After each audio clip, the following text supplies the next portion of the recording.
Entonces, en las clases pasadas vimos los actos procesales, que es la unidad a la que estamos viendo, y vimos lo que es la demanda, y vimos todo lo que respectivo a ella. Vimos también otro acto procesal, que es la contestación, la admisión, y vimos que admitir, no admitir, rechazar. Y después vimos la demanda de reconvención y obviamente pues la contestación de la reconvención como actos procesales. Vamos ahora a hablar de otro acto más o de otros actos más que son las providencias judiciales, ¿sí? Primero dejemos claro que las partes dentro del proceso, los integrantes del proceso se comunican entre sí. Las partes se comunican con el juez y el juez con las partes, ¿sí? Las partes se comunican generalmente con demanda y contestación, que son los dos actos procesales principales, o demanda de reconvención y contestación de la reconvención, y también se comunican con memoriales. Los memoriales son cualquier comunicación que va de las partes hacia el juez, ¿sí? Entonces, por ejemplo, nosotros habíamos dicho que usted en la demanda puede pedir una medida cautelar, por ejemplo, un embargo, pero que eso se hacía con un escrito separado. Ese escrito aparte, ¿cómo se llama? Memorial, ¿sí? Todas las comunicaciones que las partes dirigen al juez se llaman memoriales. Por ejemplo, cuando usted le pide al juez que aplace una audiencia, lo hace con un memorial. Cuando usted le dice, señor juez, necesito que me dé una copia de la sentencia, eso es un memorial. Señor juez, voy a solicitar esta prueba, eso es un memorial, ¿cierto? Entonces, los memoriales son la forma como las partes se comunican con el juez mediante actos escritos. Todas esas cartas que le envían las partes al juez se llaman memoriales. ¿Listo? Daniel, ¿esos Dígame. memoriales tienen alguna estructura definida o simplemente son a libre albedrío del abogado? A libre albedrío, y usted le puede poner lo que sea con la redacción que sea. ¿Qué es lo único que tiene que tener? Estar claro a qué juzgado vaya, cuál es el radicado del proceso que va, ¿sí? Es decir, yo tengo que identificar ese memorial, esa petición o esa comunicación que le estoy realizando al juez, a qué proceso es que va. Entonces yo lo debo dirigir arriba, señor juez, primero civil del circuito de Medellín, radicado, y le pongo el radicado del proceso para que el juez sepa sobre qué es que me estoy refiriendo. Porque si yo, por ejemplo, le digo, señor juez, no podré asistir a la audiencia de inventarios y avalúos programadas por este juzgado, le solicito que me la sea movida, que la aplace. ¿Cuál audiencia? ¿Sí? De todos los procesos, ¿cuál audiencia? Entonces el juez tiene que identificar eso, cuál es la audiencia que va a utilizar, a qué audiencia es a la que se está refiriendo la persona. ¿Cómo se hace? Usted identificando el proceso. Por esa razón es que los procesos tienen radicados, ¿sí? Que tienen el año y el número consecutivo para que dentro del proceso sea más fácil identificar a dónde va el memorial. Esa petición va dirigida a qué proceso. Entonces esa es la única condición que tiene. De resto, el contenido, si es enteramente suyo, usted lo puede escribir y lo puede redactar como quiera. O sea, yo, por ejemplo, en clase una vez les decía, a ver, ¿usted cómo pediría una copia auténtica de la sentencia? Y la gente se enloqueció, pues, así yo le digo, señor juez, le pido copia auténtica de la sentencia. Y la gente era como, ¿qué? ¿Pero cómo así? ¿Eso es todo? Y yo, pues si eso es lo que estás pidiendo, que, o sea, ya, le solicito copia auténtica de la sentencia. O sea, ¿qué más va a decir ahí? Ya, no, eso no tiene más contenido. Entonces, Daniel. Por eso te digo que es libre. Dígame. Otras dos preguntitas. ¿Ese memorial puede ser digital? El código dice que sí. La situación actual nos diría que sí, pero los caprichos de los jueces y demás hoy en día no. Todo tiene que hacerse físico. Se lo tiene que presentar físico. Listo. Y lo otro por es, ahora, si a yo día paso de hoy, pues. Si yo paso un memorial y no me contestan, ¿qué pasa? Tienen que contestar porque si no le están vulnerando un derecho de defensa. Es como un derecho de petición, pues, cada vez que usted pide algo, ¿sí? Así sea que el juez diga no se le da trámite al memorial, tiene que decir eso. Profe. Ah, ok. Profe, yo tenía una pregunta, duda de algo que es ahorita y una pregunta con eso que acaba de decir. La primera pregunta es que no sé si al inicio de la clase escuché algo como que había un documento o una figura por medio de la cual las partes se comunicaban, o sea, no con el juez, sino entre las partes, yo entendí mal. No. Entre las partes no hay comunicación, ok. No.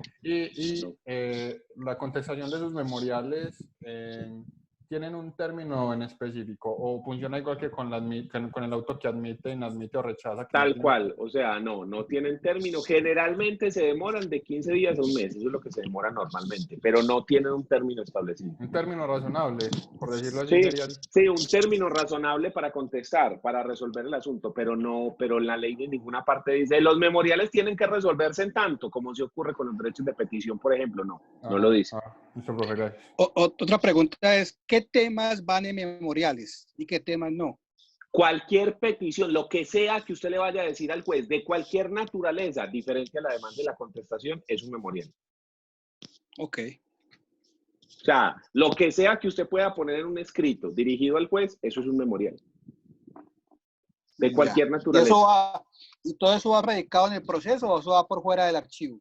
Sí, es más, cuando usted trabaja en los juzgados, todos los días en la mañana a uno le llega una carpeta, ¿sí? En esa carpeta están todas las demandas que llegaron ese día, todas las tutelas que llegaron ese día y todos los memoriales. Entonces, todos los juzgados en la mañana reciben el mismo paquete, un paquete así que lo reparte como la persona del correo dentro de los juzgados, ¿cierto? Entonces, todos los días va un señor con un carrito y le entrega a cada juzgado su paquete. Inmediatamente el juzgado lo recibe, entonces tiene que clasificar.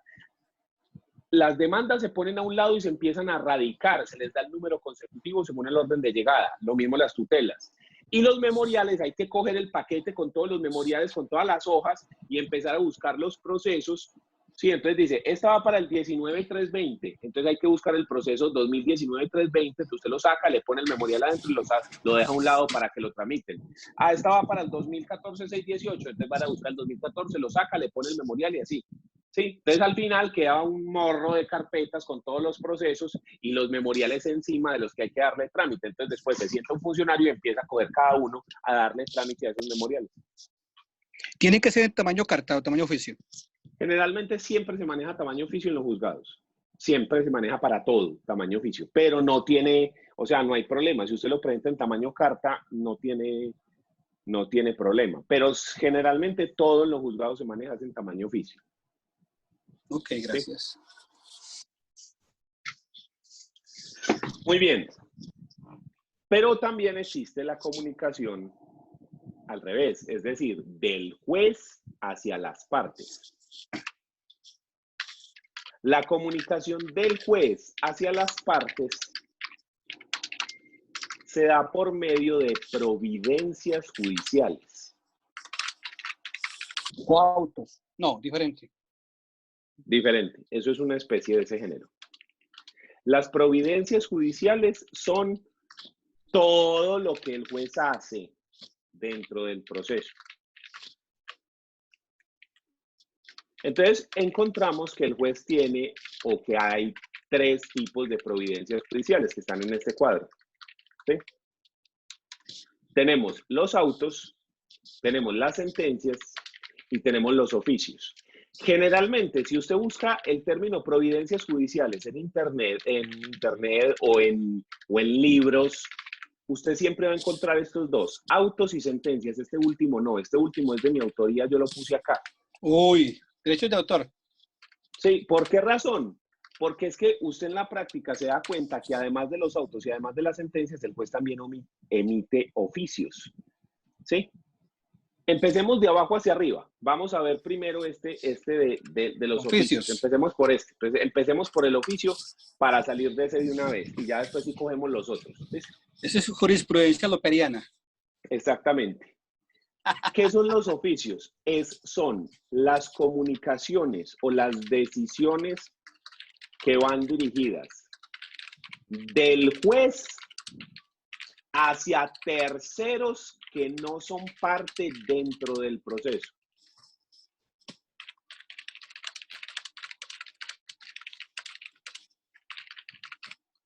Listo. Entonces va dirigido del juez a un tercero que no es parte dentro del proceso. Ejemplo, se necesita saber la declaración de renta de Juan Diego en este proceso. ¿Por qué? Porque estamos estableciendo cuál es su capacidad económica. Entonces, dependiendo de la declaración de renta, podemos establecer más o menos cuál es su capacidad económica. ¿Cómo obtenemos eso? Esa información la tiene la DIAN.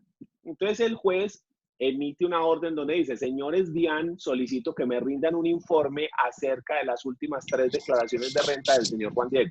¿Cierto? La DIAN, ¿cómo se entera de que el juez dio esa orden? Porque el juez expide un oficio, una carta que se le envía a la DIAN y está firmada por el juez donde está esa orden de rendir ese informe con esa información. ¿Sí? Sí, señor.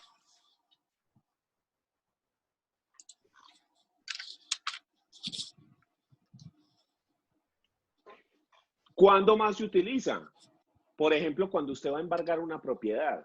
Entonces, usted llega en la demanda y le anexa un memorial a la demanda donde pide la medida cautelar de embargo. Entonces, usted dice, señor juez, le solicito que embargue la propiedad de Freddy, llamada establecimiento de comercio con matrícula inmobiliaria número tal y tal y tal. El juez acepta la medida cautelar, pero entonces, ¿cómo se practica ese embargo? El juez hace un oficio de embargo y dice, señores, Registro de Instrumentos Públicos Medellín Zona Sur, mediante la presente le ordeno embargar la propiedad con matrícula inmobiliaria número tal, propiedad del señor Freddy, ¿sí? Entonces queda esa propiedad ya embargada porque el juez emitió esa orden por escrito para que le sea llevada a la registraduría esta, ¿cierto? Entonces, ¿qué es lo que pasa?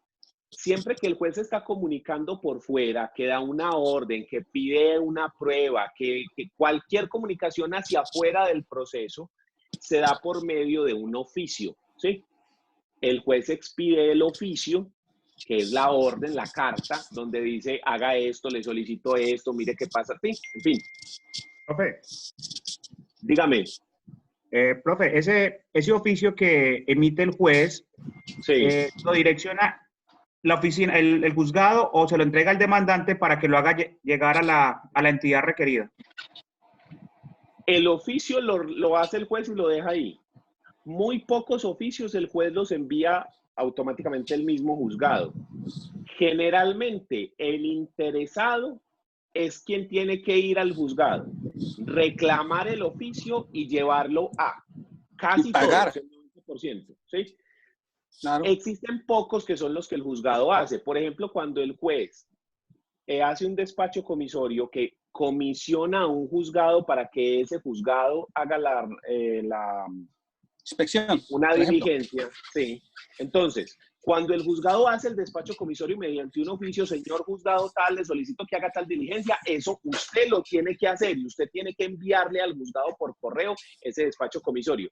Pero cuando ese juzgado termina, que realiza la audiencia y la devuelve, ese juzgado la hace solo. ¿Sí me entendés? Entonces, casi todos los debe usted ir a reclamar, que es el interesado, y hacer el trámite. ¿Sí? Entonces, si usted va a embargar cosas, usted tiene que ir a reclamarlo y llevarlo a la Oficina de Instrumentos Públicos.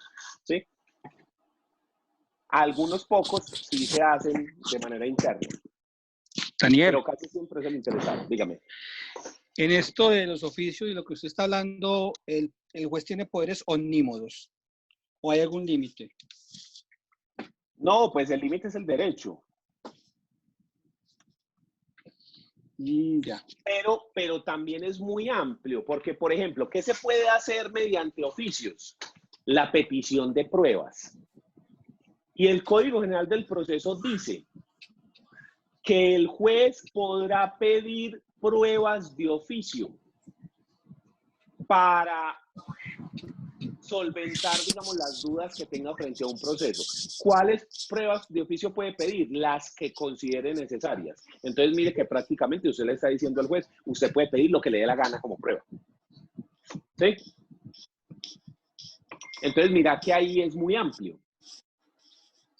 Sí. Y el juez, dentro del ejercicio de un proceso, puede emitir órdenes o puede dar, solicitar información o puede decir que se haga esto o aquello, dependiendo de lo que ocurre en un proceso. Digamos, en una tutela. Mira que en una tutela el juez tiene casi que casi que puede hacer lo que sea para salvaguardar los derechos que se están tutelando, ¿cierto? Entonces, por ejemplo, mira que el juez puede ordenarle a la EPS que practique la cirugía ya, y es una orden, ¿cierto? Sí. Entonces todo está dentro del marco de la ley, pero puede ser muy grande, puede verse como muy grande, casi que omnipotente, porque el juez tiene, digamos, un margen de maniobra muy amplio, pero todo dentro de la ley y dentro del derecho Profe, procesal. Dígame. yo me acuerdo hace mucho tiempo cuando estaba de ministro Rudolf Holmes, que él era el ministro de Hacienda en ese tiempo, y le pidió a Bavaria la fórmula de la cerveza. Y eso le significó el puesto al ministro. Lo que pasa es que el ministro no tiene la autoridad judicial, no tiene esa Pero un juez podría decir eso a una empresa a su pena de que la empresa, si da ese dato, puede llegar a la quiebra. Sí, pero entonces el proceso de pronto podría hacerse, digamos que ese dato podría protegerse. Sin embargo, por esa razón, por eso que usted me está diciendo, es que casi siempre las empresas prefieren resolver las cosas en tribunales de arbitraje y no ante la jurisdicción ordinaria. Porque como los procesos son públicos, entonces la empresa podría pedir eso y solicitarle al juez que no revele esa información y que no la haga pública, pero el juez es el que decide si sí o si no. Y si tenemos una ley de orden público, sí, como es el Código General, que dice que los procesos son públicos, entonces ahí tenemos un problema grave. Sí, de leyes, porque el juez tiene que mirar. Tengo una ley general de orden público que dice que son públicos los derechos, pero tengo una persona a la cual si publico la información le voy a vulnerar derechos. Entonces, ¿cómo lo manejo ahí? En cambio, los procesos arbitrales son privados. Entonces, allá se podrían discutir esas cosas y se pueden firmar dentro del proceso arbitral cláusulas de confidencialidad, que lo discutido ahí no puede salir a menos de que haya unas sanciones económicas altísimas, ¿cierto? Pero ahí no entraría el secreto profesional. Sí, por eso, pero entonces tenemos una cantidad de reglas en pugna, pero es que el secreto profesional cobija unas cosas y aquí estamos diciendo que el juzgado necesita esa información para resolver el proceso y que el proceso es público. Entonces sí es donde está el problema. Eso se da mucho, ¿sabe qué, Daniel? Con los periodistas y los sacerdotes de pronto, que ellos tienen un, ¿cómo se llama? Un secreto profesional. Sobre todo con los periodistas. Que revele su fuente, no, qué pena, yo no revelo mi fuente porque eso puede significar, no, la quiebra mía o la quiebra del otro o la vida inclusive. Sí, pero con las empresas es diferente el asunto, porque con el secreto profesional esas personas están protegidas y no lo tienen que revelar para esas profesiones. Pero para las personas jurídicas, como por ejemplo Coca-Cola y la fórmula de Coca-Cola. Entonces, por ejemplo, aquí ocurrió que capturaron a un agente que hizo una Coca-Cola falsa y que la fórmula era igualita. Entonces, si usted quiere ver si fue que se robaron la fórmula y si la fórmula sí es igual, ¿qué es lo que le toca hacer? Comparar las dos fórmulas.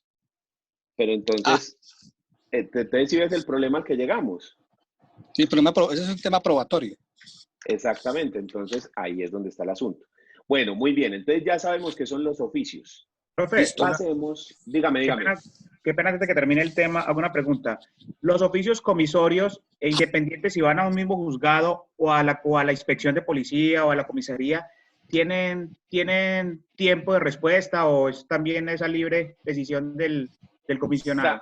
También es libre el comisionado, porque es que cuando un juez oficia para que se haga un despacho comisorio, para que se le comisione a algún funcionario a realizar algo, el juez tiene que contar con que esa persona ya tiene una agenda. Entonces el juez no puede llegar a imponerle las cosas así, como si ese funcionario no tuviera más obligaciones que esa, ¿cierto? Entonces, cuando yo lo comisiono, la persona es el responsable de realizar la comisión. ¿Cuándo la va a realizar? Pues cuando pueda hacerlo, siempre y cuando pues sea próximo. No es que a usted lo comisionen y la persona diga, listo, dentro de 3 años le hago la comisión. No. Tiene que ser pronto, pero la persona debe acomodar su horario, su disponibilidad para hacerlo, ¿cierto? Entonces, el juez no puede disponer de eso, ni la ley puede disponer de la capacidad. Entonces, ¿qué se da? Un tiempo prudencial para responderlo. Generalmente un despacho comisario se demora para ahí 3 o 4 meses, más o menos.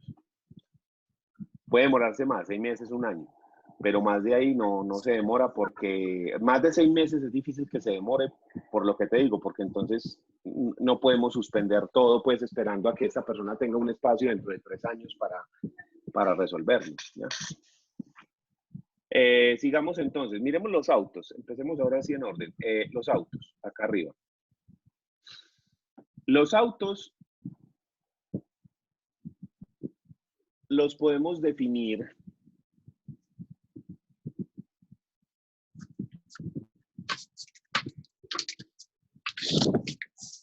como los actos procesales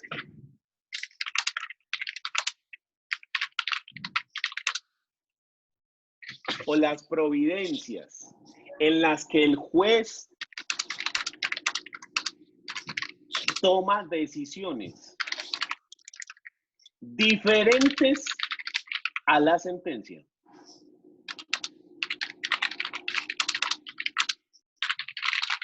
Que vinculan a las partes con cuestiones del proceso. Entonces, prácticamente. Profe, ¿es diferente a las sentencias qué, perdón? Que vinculen a las partes con cuestiones del proceso. Prácticamente, todo lo que no sea una sentencia es un auto. ¿Sí? Ah, por descarte. Sí, claro, pues que dentro de ese esquema no estamos teniendo en cuenta los oficios. Entonces la cosa sería todo lo que no vaya dirigido afuera y todo lo que no sea... Oficio. Oficio ni auto. Sí, ni sentencia es un auto. Siempre que el juez se comunica con las partes, siempre que el juez resuelve cualquier cosa del proceso que no sea la sentencia, eso es un auto. Listo. Los autos, así como lo vemos aquí en la gráfica, se dividen en dos: los autos de sustanciación y los autos interlocutorios. Espacio, profe. Autos de sustanciación y autos interlocutorios. Hágalos acá. Sustanciación e interlocutorios. Listo. Ahora, ¿qué es cada animalito de esos? Ojo pues, pilas con estos dos, porque en estos dos existe un falso cognado. Los falsos cognados son palabras que, por su forma de escritura, por la pronunciación, le hacen creer a uno que significan algo, pero en realidad no es eso. Usted encuentra los falsos cognados muy comúnmente cuando nosotros hacemos traducciones de inglés a español. Sí, porque hay algunas palabras que no suenan como palabras de español, pero no funcionan. ¿Sí? Por ejemplo, cuando usted dice attend, ¿sí? Entonces la gente piensa que attend es atender y attend es más de ayudar. ¿Sí? Entonces usted no dice voy a atender a la fiesta, I'm going to attend to the party, sino I'm going to go. Excuse me, repeat. Entonces usted no dice atender, sino que usted dice voy a ir. Eso es un falso cognado. La gente en español piensa que cuando usted dice, aquí les pongo en el chat, esta expresión,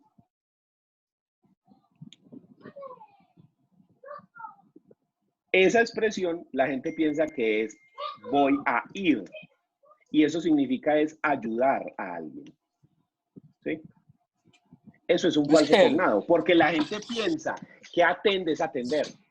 ¿Sí? Entonces, eso es lo que yo le estoy diciendo. Pilas con esto. Los autos de sustanciación, la gente los confunde porque piensa que la palabra sustanciación viene de sustancia, viene de importante, viene de que ahí es donde está lo bueno, la sustancia del asunto. Eso no es cierto. ¿Qué es un auto de sustanciación? Ojo pues, son providencias de mero trámite para el proceso.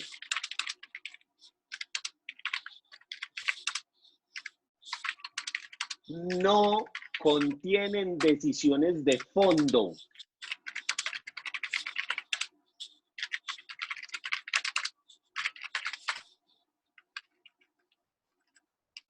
sino que simplemente son... Hey, Juan Diego, te puedo pedir un favor, parce. Es que, pues, como que el profe habla y voy a empezar a escribir y las teclas suenan súper duro, hermano, y pues, me vas a colaborar con eso, porfa. Muteemos el sonido y ya. Entonces, cuando vayan a hablar, recuerden que todos están muteados, entonces tienen que activar el micrófono. Entonces, ojo pues, cuando decimos que son autos de mero trámite, nos referimos a que son autos que no contienen decisiones. ¿Cuál es un ejemplo de un auto de sustanciación? El auto que fija una fecha de audiencia y dice, el día tal hay audiencia de inventarios y avalúos en la sucesión. Decir la fecha de una audiencia no es una decisión, es simplemente le está notificando a las partes. ¿Sí? Entonces podemos decir que los autos de sustanciación son simplemente para notificar etapas o momentos procesales que no contienen ninguna decisión.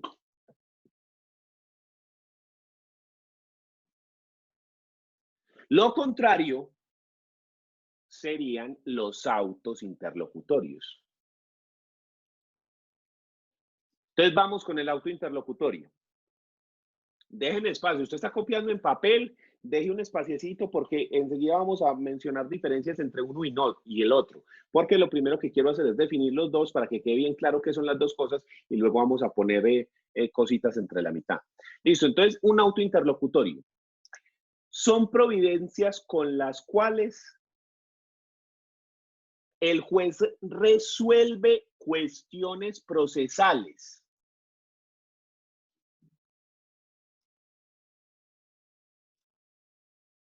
Es decir, que el juez toma decisiones de fondo.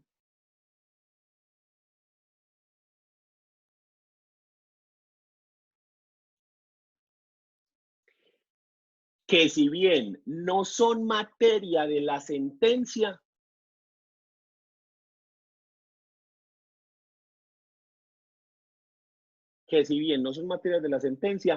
sí afectan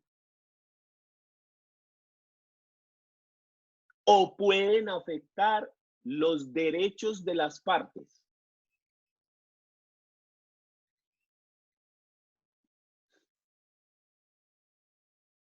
O la validez del proceso. Por ejemplo, cuando llega a pruebas. Exacto, sí. Que afectan los derechos de las partes o pueden afectar los derechos de las partes. O la validez del proceso. Por ejemplo, el que niega una prueba.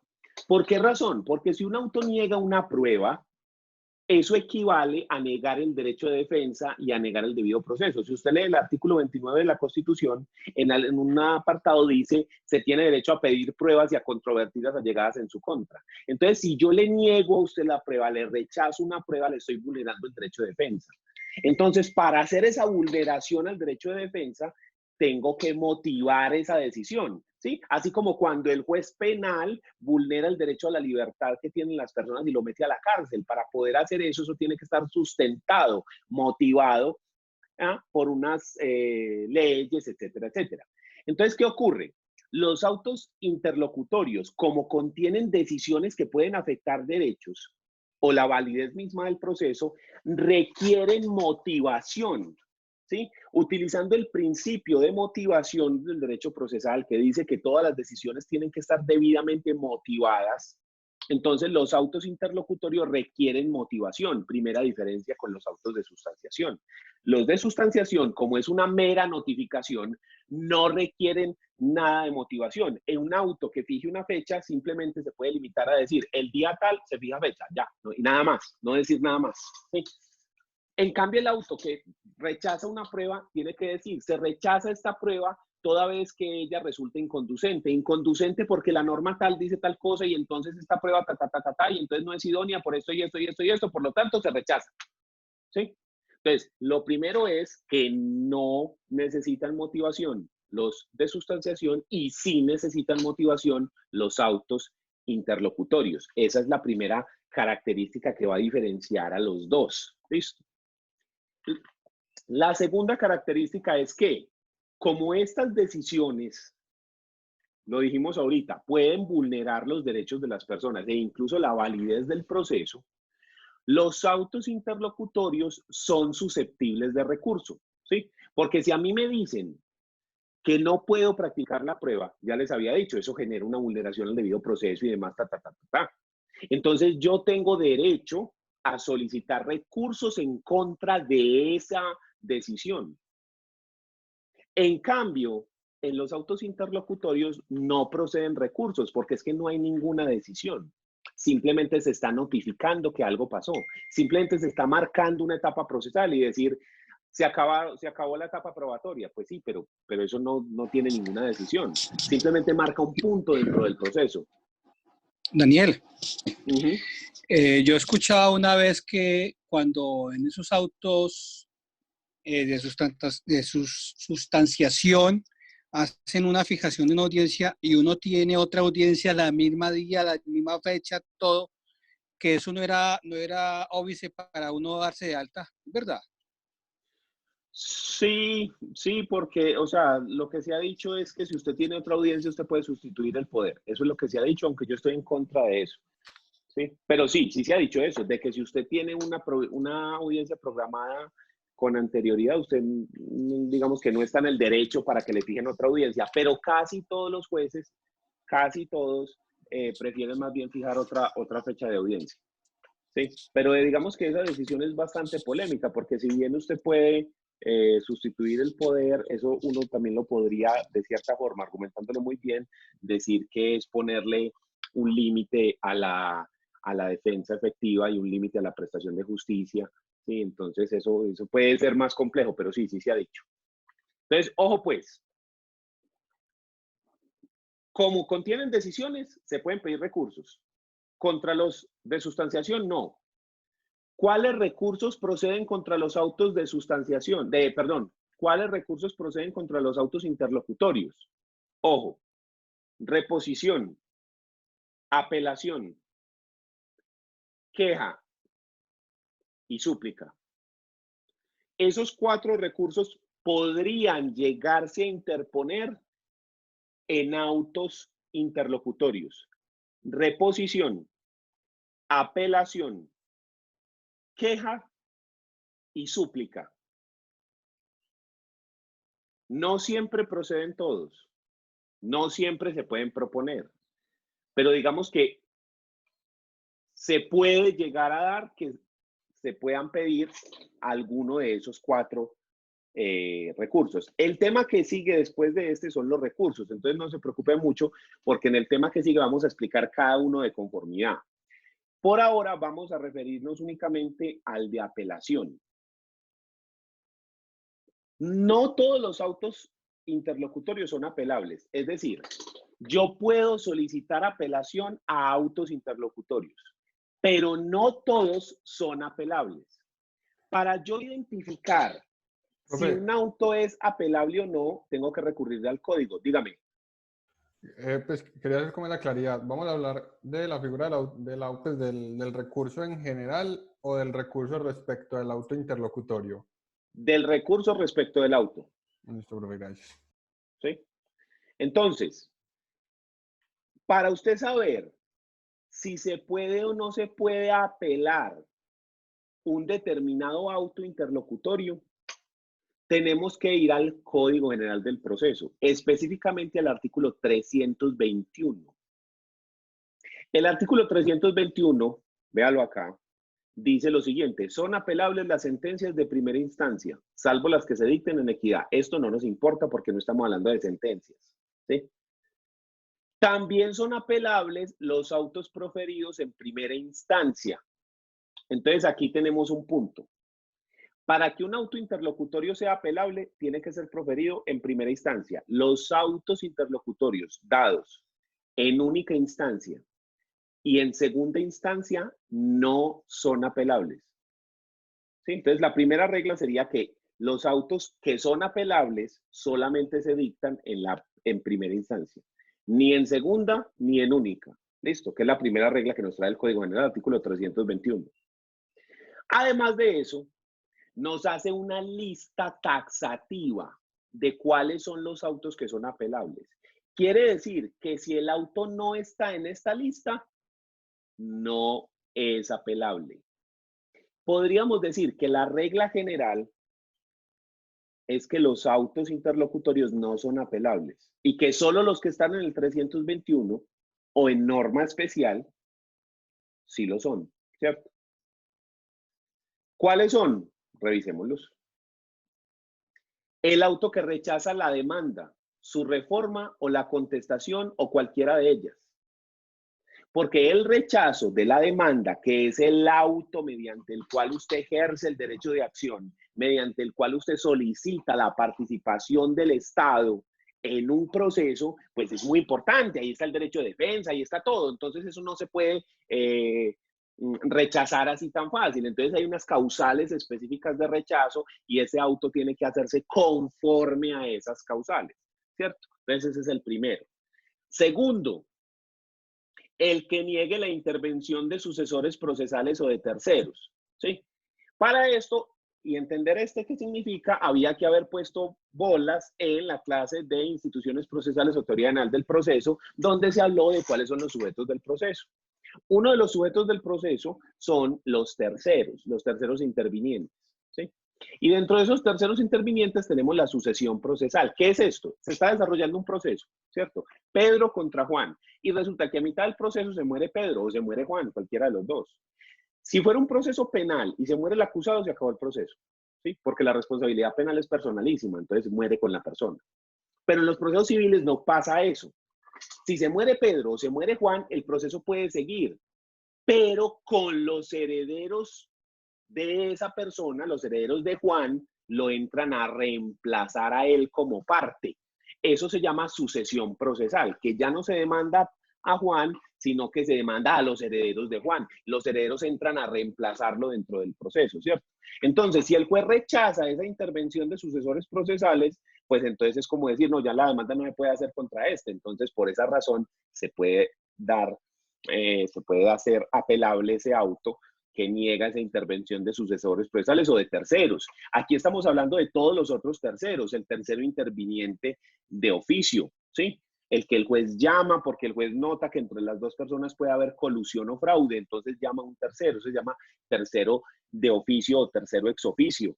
El llamado en garantía, el tercero excluyente o tercero ad excludendum, ¿sí? Esos son terceros que pueden darse en determinadas situaciones y entonces el juez, si niega la intervención de ese llamado en garantía o de ese tercero excluyente o de ese tercero de oficio, pues está vulnerando unos derechos y por eso puede ser apelable. Profe, dígame. ¿Es diferente un tercero interviniente a un incidentista o un incidentista es un tercero interviniente? No, un incidentista es la persona que solicita que se abra un incidente dentro del proceso. Los incidentes son que hay una cuestión que se tiene que resolver como un pequeño proceso. Y pueden haber muchos incidentes. El más común es el incidente de nulidad. Usted solicita, le dice al juez, espérese un momento, este proceso está viciado de nulidad. Abramos un incidente que le voy a demostrar por qué razón está viciado de nulidad. Entonces, se suspende ese proceso y se abre como un mini proceso para demostrar si hay nulidad o no. Si sí la hay, entonces se anula el proceso hasta donde se generó la nulidad. ¿Listo? Otra clase de incidente. Estamos en una liquidación de sociedad conyugal y tenemos un bien que no sabemos si el bien es social o es propio, ¿cierto? Y entonces uno presenta una prueba para decir que es propio, el otro presenta la prueba para decir que es social y entonces nos genera un problema. Entonces, ¿qué es lo que se hace? Se suspende el proceso y se abre un incidente de inclusión o exclusión de bienes, ¿sí? Dentro de ese incidente vamos a practicar pruebas y vamos a definir si el bien es social o es propio, porque ahí está la clave. Si entra, se reparte mitad y mitad, si no entra, se saca, ¿cierto? Entonces una persona, eso es muy jodido. Entonces, ese incidente va a definir eso. Entonces, apenas se define el incidente, listo, volvemos a retomar, estamos en el inventario. Y ahí, ¿qué se dijo? Que no era, listo, saque del inventario eso. Ah, que sí era, súmele al inventario eso. Entonces, ¿qué es el incidentista? La persona que participa dentro del incidente. Muy diferente. En cambio, el tercero interviniente es una persona que no siendo parte, llega a entrar al proceso porque tiene algún interés. Por ejemplo, el llamado en garantía, como las aseguradoras. ¿Qué ocurre? Yo firmo un contrato con Sura. Y yo digo, si yo causo un daño con mi carro y me demandan y me condenan a pagar 1.000 millones de pesos, no los pago yo, los paga Sura. ¿Por qué? Porque tenemos un contrato que dice eso. Que yo a Sura le pago una prima mensual o anual y que ellos responden por cualquier condena de responsabilidad civil a la que yo sea condenado si hago un daño con mi carro. Entonces, ellos entran a actuar como si fuera un ayudante mío. Ellos entran a actuar como si yo fuera como si ellos fueran demandados también dentro del proceso, aunque no lo son. ¿Por qué? Porque ellos responden, ellos ponen la plata. Entonces, quien pierde el proceso soy yo, pero quien paga son ellos. Entonces, a ellos les interesa mucho participar en ese proceso. Mira que la figura es diferente, ¿cierto? Profe, Sí, señor. perdón. Dígame. ¿Y el incidente cómo se solicita? ¿Con memorial? ¿Con un Claro, oficio? le solicito que abra incidente de, y ahí le pone.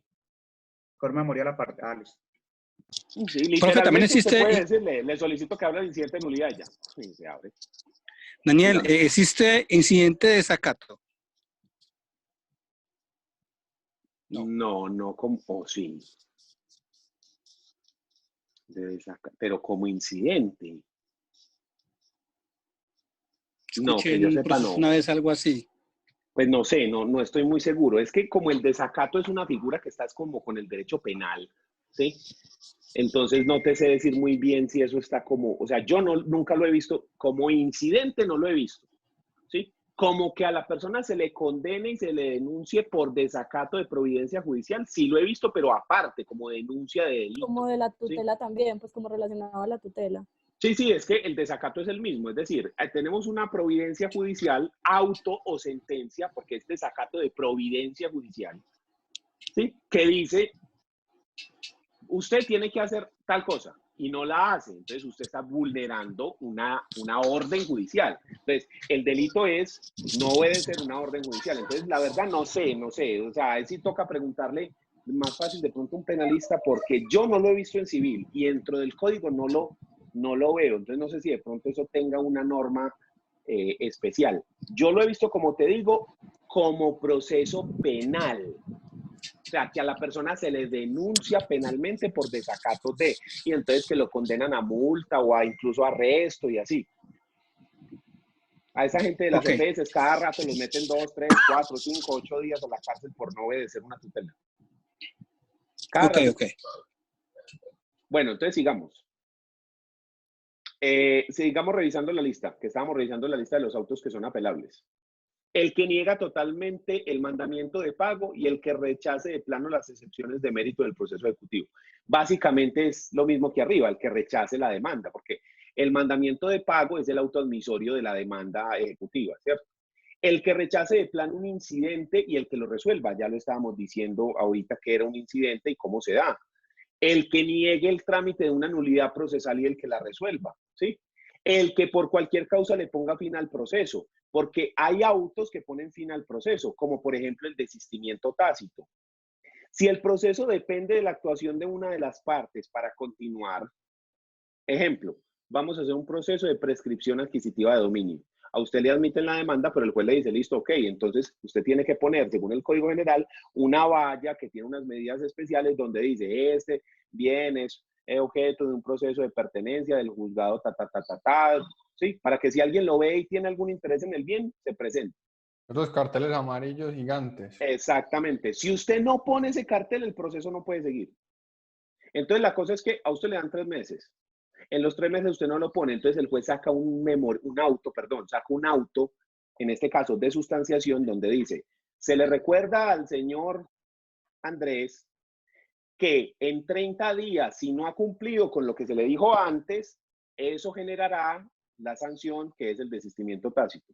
Ahí no hay ninguna decisión, ahí simplemente le dice, ojo pues, que si en 30 días no cumple, listo. A los 30 días, este man no ha puesto la valla. ¿Qué ocurre? El juez declara, ahora sí en un auto interlocutorio, el desistimiento tácito del proceso. Y se acabó el proceso por algo diferente a la sentencia. Entonces, ese sería un caso de un auto que termina el proceso diferente a la sentencia y que es apelable.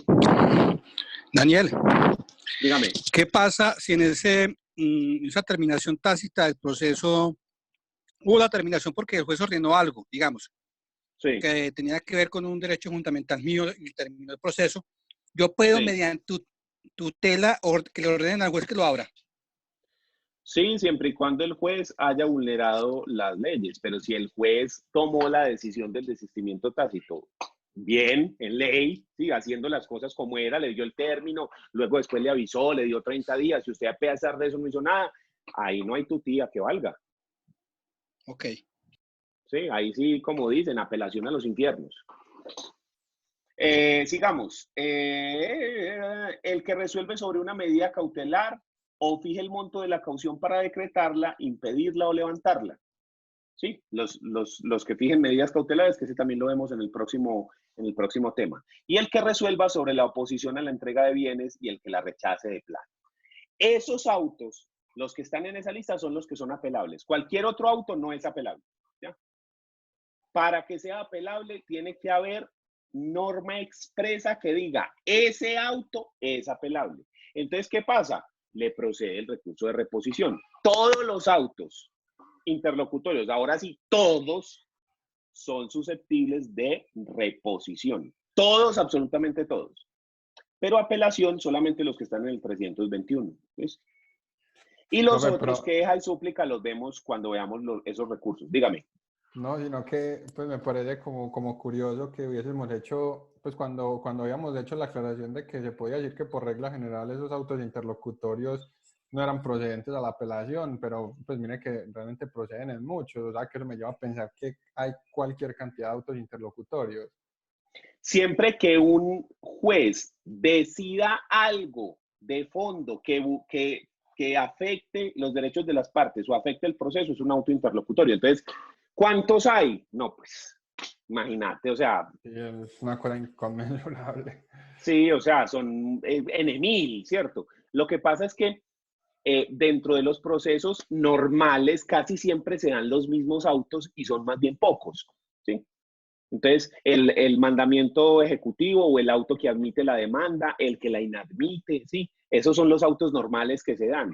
El auto que acepta la prueba o que la niega, son autos, pero sin embargo se pueden dar cualquier otra cantidad. Entonces, no es común usted encontrar autos raros, pero pues se pueden dar fácilmente, ¿cierto? Listo. Entonces tenemos que los autos de sustanciación no son susceptibles de recurso, que los interlocutorios sí. ¿Sí? Vimos las reglas frente al recurso de reposición. Vimos que los de sustanciación simplemente es una notificación de algo que ocurre en el proceso, pero no contienen decisiones. Los interlocutorios sí contienen decisiones, ¿sí? Y que pueden afectar la validez del proceso, etc. Los autos interlocutorios pueden terminar el proceso, ya lo vimos, como el auto que determina el desistimiento tácito, ¿sí? Además de la sentencia, los procesos se pueden terminar por autos interlocutorios, como por ejemplo ese que vimos. Otro auto que puede terminar el proceso, el auto que declara terminado un proceso ejecutivo por pago, ¿sí? Usted demanda y el juez da un mandamiento ejecutivo. Señor Freddy, sírvase pagarle a Juan Diego la suma de los 120 millones de pesos que le debe. Llega Freddy al otro día con signo. Entonces el juez, ¿qué hace? Listo, termina el proceso por pago, ya pagó, ya se acabó. ¿Sí? Entonces, los procesos no solamente se terminan por sentencia, sino que también pueden terminarse por autos interlocutorios. ¿Listo? Pasemos a las sentencias. Las sentencias, que es el último que nos falta, es el acto procesal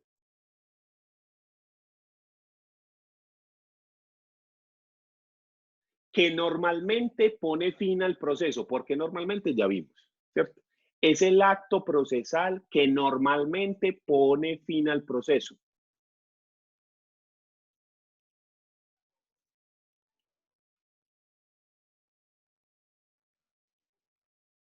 Es el acto que resuelve el conflicto.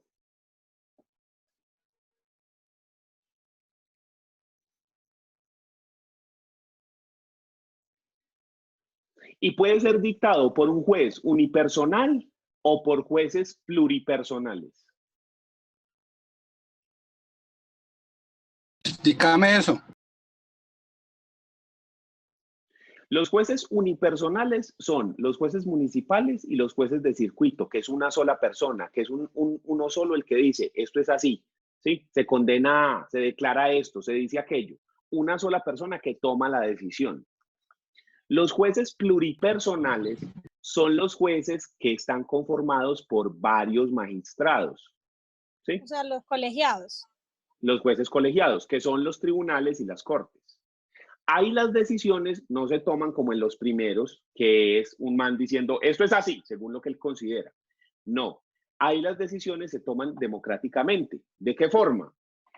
Uno de los magistrados, generalmente, por ejemplo, en los tribunales son de a 3. Entonces, uno de los 3 lo nombran el magistrado ponente. Esa persona lee el caso y toma una decisión. Entonces, él dice, vamos a absolver, vamos a condenar, vamos a declarar esta cosa o no vamos a declarar esto. ¿Sí? Él toma una decisión, la que sea. Entonces, él le pasa a explicar, a exponer, a hacer una ponencia, por eso se llama así, sobre su teoría del caso a los otros 2. ¿Listo? Con uno solo que lo convenza de que él tiene la razón, ya ganaron, porque entonces si alguien está de acuerdo conmigo, somos 2 contra 1, ¿cierto? Si los 2 no están de acuerdo con lo que yo dije, entonces perdió mi visión, ¿sí? 2 en contra, 1 a favor, entonces perdió mi postura, ¿sí? Por ejemplo, mi postura era condenar, los otros 2 no están en contra, pues hay que absolver porque, ¿sí? Entonces se toman así, de manera democrática. Las decisiones, entonces, las sentencias, si se toman, pueden ser tomadas por jueces unipersonales o jueces pluripersonales con esta forma que acabamos de ver. Pero las decisiones o las sentencias pueden clasificarse de varias formas así. Entonces, subtítulo, clasificación de las sentencias.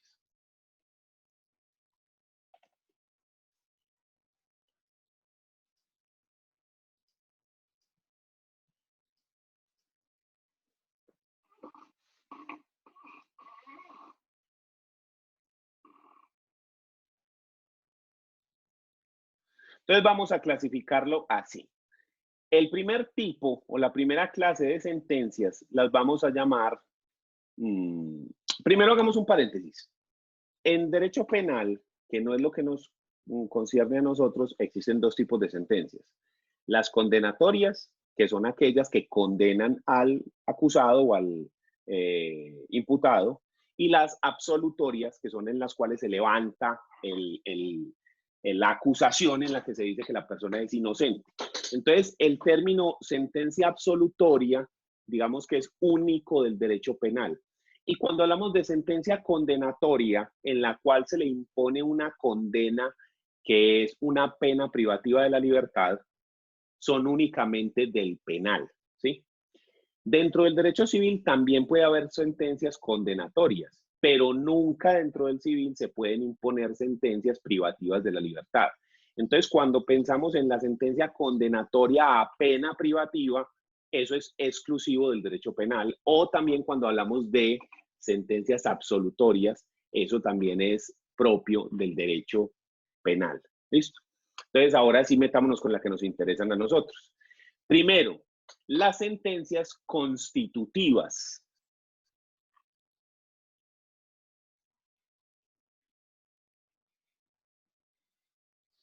Son sentencias que crean, modifican o extinguen situaciones jurídicas. Que crean, modifican o extinguen situaciones jurídicas. Por ejemplo, una sentencia que crea una situación, la adopción. ¿Sí? La sentencia en los casos de adopciones, ¿qué es lo que crean? El parentesco civil que existe entre el padre adoptante y el hijo adoptivo, lo crean, ¿sí? Un ejemplo de una que modifica el caso de una filiación, bien sea para impugnar la paternidad o para fijarla, porque la persona tiene una filiación, ¿sí? Es hijo de Pedro, y entonces, no mentiras, no es hijo de Pedro, es hijo de Juan. Modifica la situación. ¿Sí? Entonces ya con Pedro no tiene derechos, sino que los derechos los tiene con respecto a Juan, como por ejemplo visitas, alimentos, custodias, herencia, etc. ¿Cierto? Entonces ese es un ejemplo de una situación que se modifica. Y una que se extingue es el divorcio, donde se le pone fin al matrimonio, se disuelve el matrimonio por esa decisión. Esas constitutivas tienen efectos únicamente ultraactivos, es decir, desde el momento en el que se da la decisión hacia adelante, hacia el futuro. No tienen efectos retroactivos desde el momento de la decisión hacia atrás.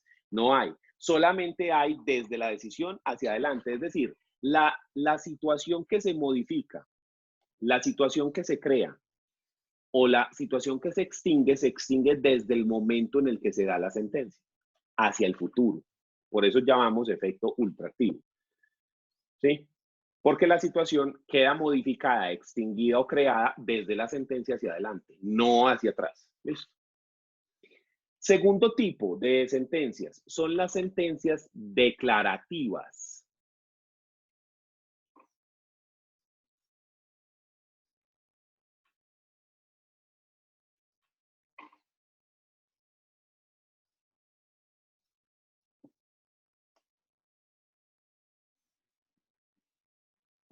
Son aquellas que declaran una situación jurídica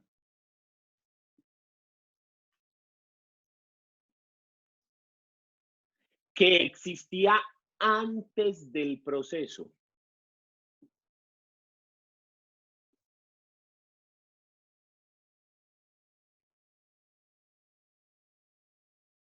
Como lo que ocurre con la declaración de unión marital de hecho. El proceso de declaración de unión marital de hecho, ¿qué es lo que pretende? Que el juez diga que Pedro y María son compañeros permanentes. ¿Pero desde cuándo? No desde que se da la sentencia hacia adelante, no, sino desde que Pedro y María viven juntos. Entonces, la sentencia perfectamente puede decir, Pedro y María son compañeros permanentes desde 1997 que empezaron a convivir. Claro. Porque tiene efectos retroactivos, hacia atrás. ¿Sí? Entonces, declaran la existencia de situaciones previas. Usted también puede encontrar en los libros y en la doctrina que estas se llaman sentencias merodeclarativas y las otras se llaman sentencias declarativas constitutivas. Y los que son más adelantados simplemente llaman a las dos, las juntan en una sola y las llaman sentencias declarativas y dicen que son sentencias que crean, modifican o extinguen situaciones anteriores o futuras. ¿Sí? Para mí es la misma pendejada, o sea, lo mismo, constitutivo que declarativo. Sin embargo, es mejor ser preciso, enseñarlas de las dos formas y que usted entienda cuando lean alguna parte si es declarativa o si es constitutiva, o mero declarativa o declarativa constitutiva, de qué es que nos estamos refiriendo, a qué es que nos estamos hablando. ¿Sí? Entonces, tenemos las sentencias declarativas y tenemos las sentencias constitutivas. ¿Qué otra tenemos? Las sentencias condenatorias civiles, que ya les dije que son diferentes de las condenatorias penales.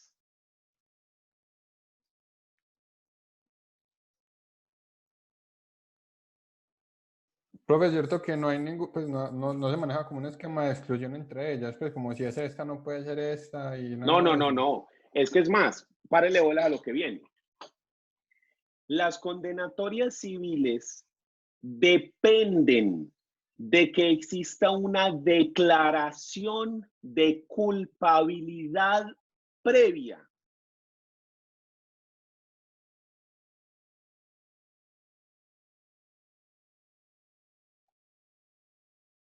¿Con una confesión, un allanamiento o qué? No, que primero se haya declarado culpable civilmente a la persona. Cuando se condena a como un inspector pagar de una tránsito. indemnización por un accidente de tránsito en el que fue ya declarado culpable. Por eso, entonces, ¿qué es lo que primero hace el juez? Declararlo civilmente responsable del accidente. Y conforme a esa declaración, es que lo condena. ¿Sí? Entonces, mire que esa sentencia tiene dos. Tiene declarativa y tiene condenatoria. O sea, tiene una declaración de culpabilidad y después contiene una condena. Pero ¿dónde está la diferencia entre las condenatorias civiles y las condenatorias penales? Que las condenatorias civiles casi siempre imponen penas económicas. Ojo que dije penas, no multas. Porque cuando algo es una multa, es para el Estado, la plata. Cuando es una pena, depende. ¿Sí? Por ejemplo, usted lo pueden condenar a indemnizar los perjuicios. Y en ese caso, ¿a quién va la plata? A la víctima. ¿Sí? Entonces, mire, por ejemplo, en el divorcio, usted solicita que se declare el divorcio. Eso es constitutivo. ¿Sí? Que se declare culpable a la persona del divorcio por la causal primera, que son relaciones sexuales extramatrimoniales. Eso es declarativo. Y que conforme a esa declaración se le condene a pagar alimentos. Entonces, mire que ahí están las tres en una sola. Está la constitutiva, que es el divorcio, de aquí hacia adelante, quedan divorciados. La declarativa que dice, este man cometió las relaciones sexuales extramatrimoniales y por eso es que se está dando el divorcio. Él es culpable de esta actuación que es anterior al proceso. Y además se dice, conforme a esa declaración se le va a condenar a pagar alimentos vitalicios al cónyuge inocente. Entonces, mira la pregunta que decía Andrés, no son excluyentes, se pueden dar los tres tipos en una sola. Dependiendo de cuál es la decisión, uno puede hablar que las decisiones ta, ¿cierto? Lo que pasa es que dentro de la teoría del derecho, usted sabe que los abogados son muy propios a tener que estar clasificando todos, entonces es mejor clasificar las sentencias de esta forma. ¿Listo? Entonces las sentencias las vamos a clasificar así, en condenatorias, declarativas, constitutivas, ¿sí? Absolutorias en el caso del penal, ¿sí? Pero esto es una clasificación según sus efectos, ¿sí? También usted puede encontrar que hay clasificaciones según la instancia, y entonces tenemos sentencias de única instancia, sentencias de primera instancia y sentencias de segunda instancia, ¿cierto?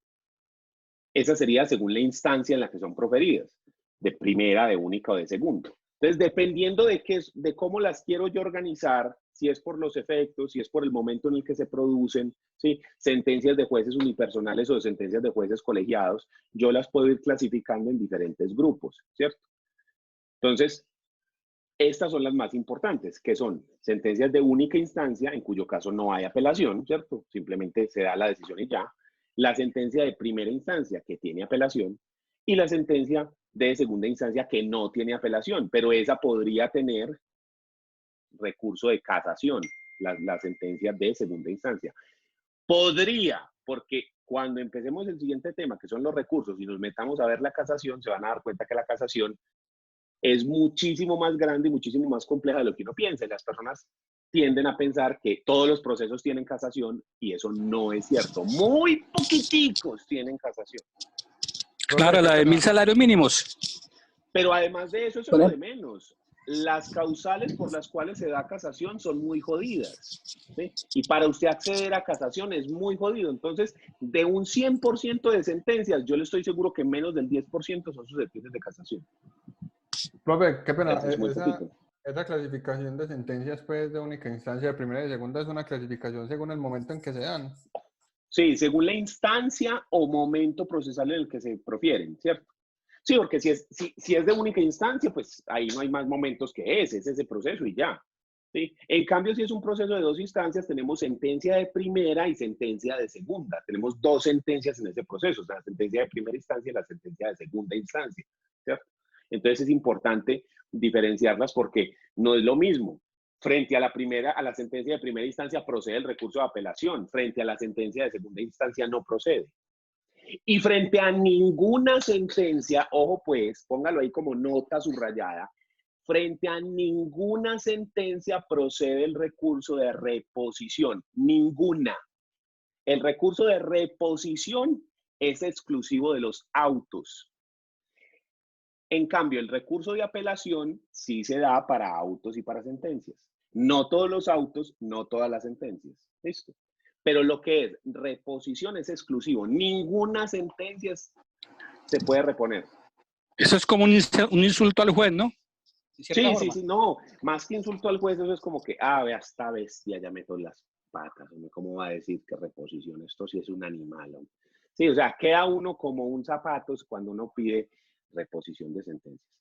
Muchachos, tengo que terminar la clase porque tengo una reunión ya con la gente de la universidad a las 5. Antes me extendí 10 minutos más. No, profe, por favor. Pero tenemos que terminar ahí. Mañana continuamos con este tema, terminamos el punto y empezamos con lo que es los recursos. ¿Listo? Recuerden que la clase ya enseguida la monto a YouTube. Dígame. Profe, gracias. Profe, Daniel, profe, las sentencias, el recurso de reposición es exclusivo de qué? Dijiste. De los autos, de los autos. Ah, ya, gracias. Daniel, no olvide el trabajito para mejorar la nota. No se haga, por favor. Ahí lo estamos pensando. Bueno, los dejo. Chao, se cuidan. Chao, profe. Chao, Profe, que chao. esté bien.